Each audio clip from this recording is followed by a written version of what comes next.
Disaster. It's a new week and a new person and oh my god, yay, weight loss losers, and I feel like crap.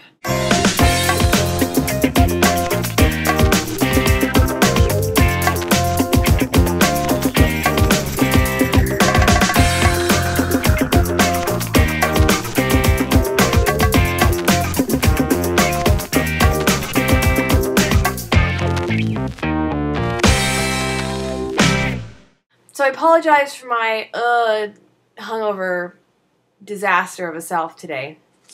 The question today is a viewer submitted question from LittleMissObesessive on eating at home. Ideas on how to lose weight and eat healthy when surrounded by family members and sharing a fridge with others. Oh, what a question. I have no idea how to answer this question. I can give you some tips, but honestly, if we're being honest, I have never lost weight permanently, at least. I've done crash diets, but I've never lost weight the right way living with others or sharing a fridge with other people. I just don't know. I think generally, though, the problem was that I didn't want to tell them I was on a diet. And so therefore, there's all this food around the house. My mom's preparing dinner as she normally would, which was never really bad for you, but, you know, pastas and things that are going to be very high calorie. I just wouldn't tell them. So there's all this food, and I sort of just have to eat it, but portion it, and portion control is so difficult sometimes, especially when you're younger. I just never was able to do it. However, I do find, as we all know here on YouTube, support is key. And I know a lot of people write to me asking me personally, you know, how do I eat at home? My parents are always preparing food that's no good, or, you know, my sister's always bringing home donuts or whatever. And I think a really key component of it is communicating to everybody, look, I'm really serious about this losing weight thing, and I need your help. If you are trying to diet and you don't tell people, or you just tell them, yeah, I'm losing weight, especially if you're someone who says that all the time, like I was. Every 2 months I was on a diet, right? So who cares? Nobody even pays attention anymore because they never took me seriously because I was always on a diet.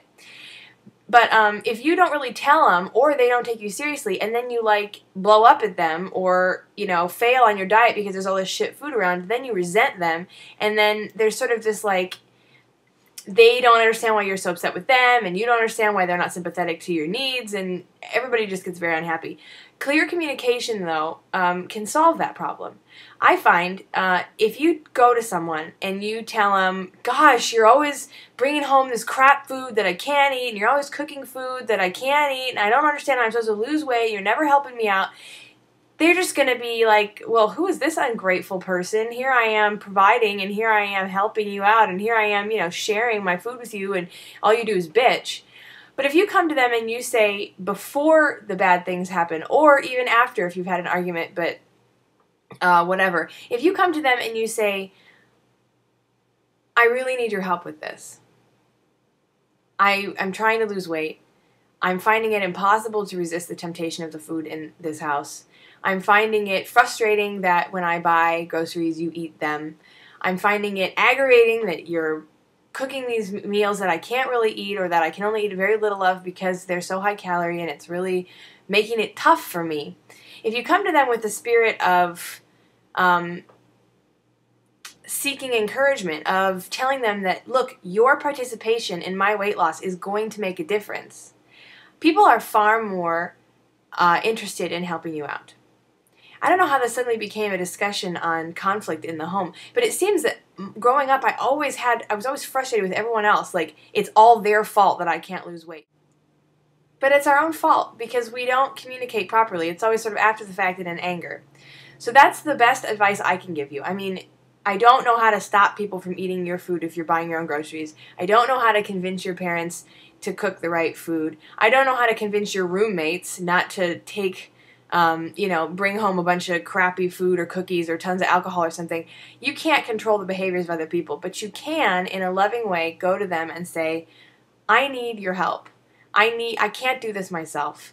I need your loving participation in my weight loss by not bringing home crappy foods. If you're going to have, you know, candy, can you have it outside of the house? Can you have it when you're out with your friends and not like laying around the kitchen? And, you know, if I buy some salad mix so I can have fillers between meals, can you please not eat it or cook with it or whatever, because I really need, I need that there. And if it's not there, then I'm going to turn to something worse.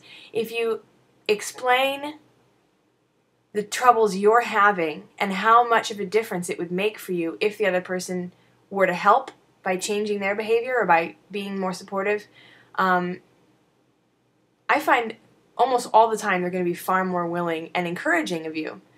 So that's the only thing that came to my mind, would be to really ask for help and show them that you're serious this time and that their help will mean the world to you. So tomorrow we will have Natalie as your vlogger. I'm so pleased to introduce her. And then we will follow with the new lineup for the rest of the week. I will see you next week, not hungover and looking a lot better, I promise.